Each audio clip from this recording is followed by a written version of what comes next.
Resistance আর কি, যেটা so মানে আরএফ, ঠিক আছে। এখন আপনাদের মূল বিষয় আমি বলে দিচ্ছি, আপনারা উইদিন যে কয়টা ল্যাব হয়েছে আপনাদের সেটআপটা পারতে হবে, এটা হচ্ছে একটা বিষয়। এবং এই আইসি রিলেটেড কোশ্চেন করা হবে, বুঝছি, মানে আইসি। হ্যাঁ, আপনাকে জিজ্ঞেস করবে স্যার, হ্যাঁ বলবেন 7 নম্বর পিনের কাজ কি, আপনার বলতে হবে। 2 নম্বর পিনের কাজ কি বলতে হবে। এটা কি মানে পাওয়ার সাপ্লাই দিছি না, এটা হচ্ছে এসি পাওয়ার সাপ্লাই। এখানে 3 ধরনের কাজ হয়, এটা হচ্ছে কি,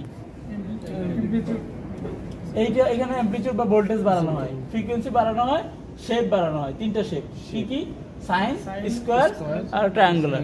আমরা এখানে দিব কি, আমরা এখানে কিউব দিব নাকি স্কয়ার দিব? হ্যাঁ সরি, ট্রায়াঙ্গুলার দিব, স্কয়ার পাবো, মানে 2 ধরনের। সো এটা বি কেয়ারফুল। এখন আমরা দেখবো যে ট্রায়াঙ্গুলার আদৌ আছে কিনা। বাঁকা আছে, বাঁকা আছে, সোজা হয়ে গেছে। সোজা করলাম কিভাবে? লাইন দেওয়ার সমস্যা হইতে পারে না, এজন্য আমি একটু লালা দিলাম, দেখুন ঠিক হয়ে গেছে। আচ্ছা আচ্ছা, এটা করলে আমরা এরকম পাবো, ডিসকানেকশন পাবো। এখন সেটআপ পারতে হবে। লাইন আমি কি বলছি যে আপনারা এটা নিয়ে আসতে হবে বলছি, একবার ডায়াগ্রাম অনুযায়ী সেটআপটা করলে এটা আমরা পাবো। ইম্পর্টেন্ট। এবং আরেকটা জিনিস ইম্পর্টেন্ট, সেটা হচ্ছে আপনাকে কোশ্চেন করা হবে। যদি পারেন আপনারা ফুল মার্কস, 40 মার্কের পরীক্ষা, আপনারা পারলে একটা কোশ্চেন হবে, পারলেই 40। আপনি বুঝতে পারছেন বিষয়টা?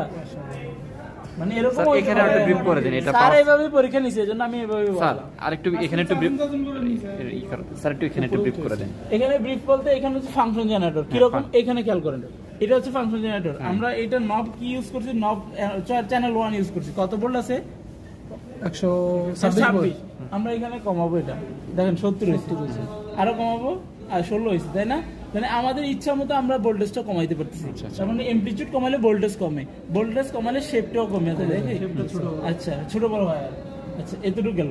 এখন আমাদের এখানে লাগবে কয়টা? 4টা শেপ আছে, আমরা দেখতে চাচ্ছি 8টা। কি করতে হবে? ফ্রিকোয়েন্সি বাড়াতে হবে। যদি আমি ফ্রিকোয়েন্সি বাড়াই, আমার শেপের ইয়াটা বাড়তেছে, বুঝছি। এখন আমাদের এখানে আছে ট্রায়াঙ্গুলার, আমি যদি কই স্কয়ার লাগবে, তখন আমি এখানে স্কয়ার টিপ দিব, স্কয়ার হবে। যদি সাইনে দিবে, সাইন হবে। এরকম বিষয়টা, বুঝছি?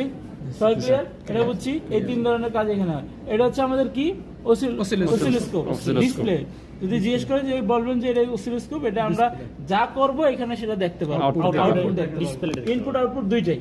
আচ্ছা, আর এখানে কি আইসি, এগুলো রেজিস্টার সম্পর্কে সবাই জানেন, ইনপুট আউটপুট আমি বললাম, এগুলো সবাই ক্লিয়ার হয়েছে। এখন আমাদের কাজ কি, আমরা ট্রায়াঙ্গুলার পাইছি, এখন আসবে স্কয়ার, তাই না? কোন শেপ অনুযায়ী আসবে সেটা ফর্মুলাতে আপনারা যেটা যেভাবে পালান ওইভাবে আসবে, বুঝছি। স্যার যেভাবে দিয়েছে এইভাবে আসবে। তো আমি এখন দেখি যে আসছে কিনা। দেখছেন, এটা হচ্ছে আমাদের মূলত স্কয়ার, ট্রায়াঙ্গুলার আসছে।